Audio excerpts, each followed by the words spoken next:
Hello everyone. In the last lecture we have seen a few properties of left cosets, and I have mentioned at the beginning of that lecture that whatever properties we are proving, I am uniformly proving them for left cosets only throughout, but they also hold for right cosets. So with every theorem that we prove for left cosets, I urge you once again to pause the video after the proof of that and to work out the proof similarly for right cosets. So in today's class, we will see two more important properties of left cosets. So we begin with the first one, theorem 5. This says, let H be a subgroup of G and A and B be two elements of G. Then this result tells us precisely when two left cosets are going to be equal. Mind you, in the first example that we took, the left coset IH turned out to be the same as the left coset minus IH. So these two different elements I and minus I gave rise to the same left coset. So if AH is equal to BH, it is not necessarily always going to happen when A is equal to B. Even if A is not equal to B, the two left cosets could be equal. And this result tells us precisely when two left cosets are going to be equal. I am saying it's important because it's an if and only if result. It tells us when two left cosets will be equal, and it also tells us when they will not be equal. So once and for all, it will solve the problem about, and I'll be using this pretty much in the sequel. So that way this is going to be an important result. So once again, it's an if and only if result. So we are familiar with the technique. We are going to break up the proof into two parts. So firstly, my assumption is going to be that the left coset AH is the same as the right coset BH. And I wish to prove that this element belongs to H. So look at the element A. Since A lies in AH, this element belongs to AH, and AH is the same as BH, this element will also belong to BH. Okay. Now, if this element belongs to BH, it should look like an element of BH. So, it will look like a product of two elements, where the first element has to be B because it is in the left coset corresponding to B. So it will have to look like BH for some element H in capital H. Now let me pre-multiply both sides with B inverse. So I'll get B inverse A equal to B inverse BH. But B inverse B is identity, and identity times any element is that element. So I will get B inverse A equal to H, and H lies inside H. So this element lies inside H, this element is equal to this. So this element will also belong to H. And remember, H is a subgroup. So if an element lies inside H, the inverse of that will also lie inside H. So B inverse A inverse will belong to H. And we know that inverse of the product is product of the inverses taken in the reverse order. So this will be A inverse, B inverse inverse, which is B. This belongs to H. So if the two left cosets AH and BH are equal, we can definitely say that A inverse B will belong to H. Now let's look at the converse.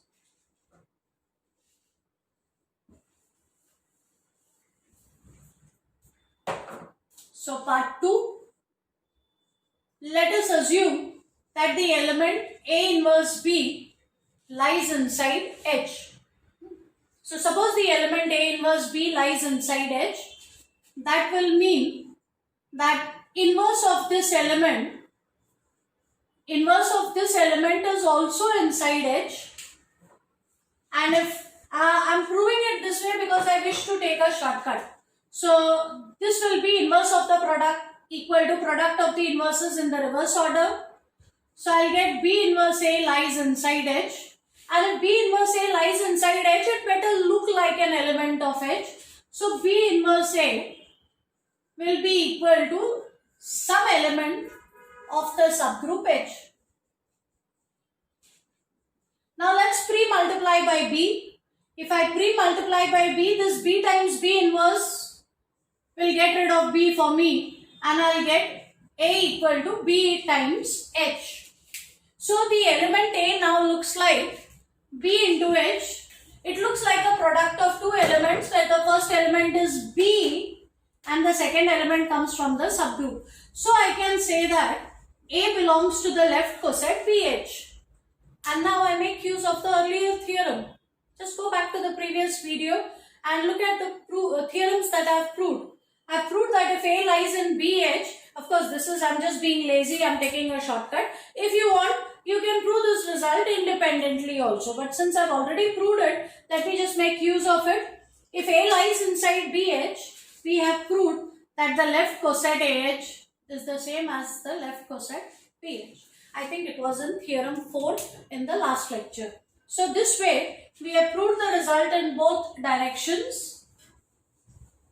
So once again, this is an important theorem because this tells us that even if the two elements A and B are different, they could give rise to the same left coset, and it also tells us precisely when two left cosets are equal. This gives us a necessary and sufficient condition for two left cosets to be equal. Okay, let's prove the next theorem. Once again, we take H to be a subgroup of a group G, and we will prove that any two left cosets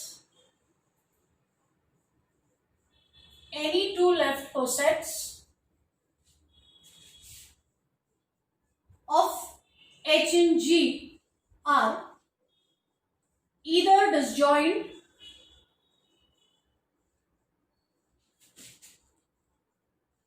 or identical. So we will prove that if we take any two left cosets of H in G, then they are either going to be disjoint or identical. You may wonder at first glance, what is the big deal about it? So before we see what is the big deal, let us just look at two sets.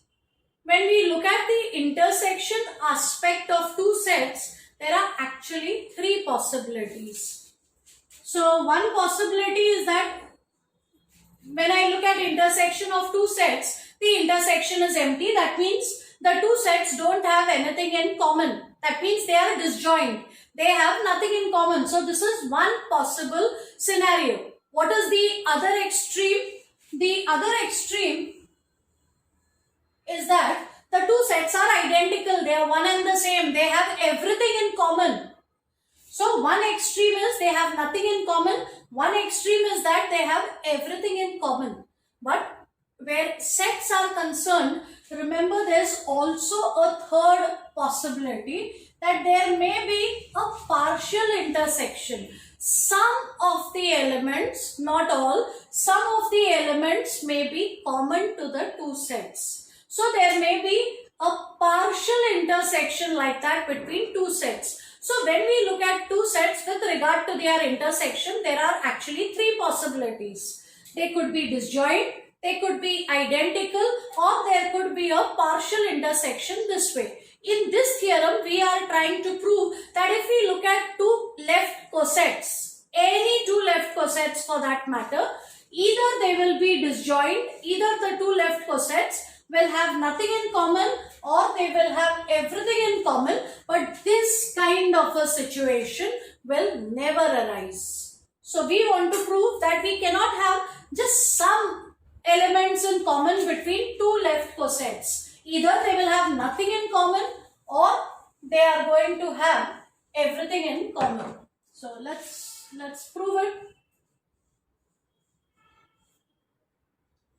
Let us take any two left cosets of H in G.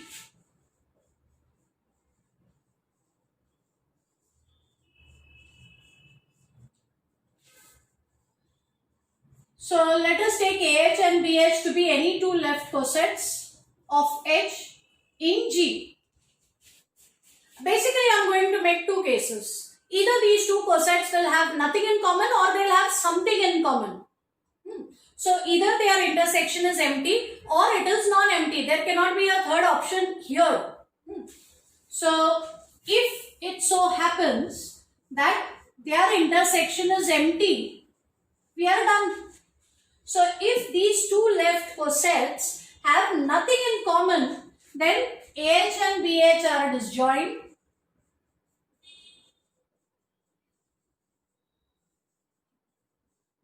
And we are done. Because what is it that we were trying to prove? We wanted to show that there are only two possibilities. If I take two left cosets, either they will have nothing in common or they will have everything in common. So if they have nothing in common, I am done. So they are then disjoint. Now let us see what happens if their intersection is non-empty. So suppose this intersection is non-empty. When I say it is not empty, it means there is at least one element which lies in the intersection. So there is at least one element which is common to the two. So if they have something in common, we will now prove that if they end up having even one element in common, then they become identical. So if they have even one element in common, we will prove that they become equal. They are identical. So firstly, suppose their intersection is not empty. Logically, one step at a time, it only means that there is at least one element which is there in the intersection. So there will exist at least one element which belongs to the intersection. And intersection means it's a common element. So it belongs to this left coset and it also belongs to this right coset. Sorry, this left coset.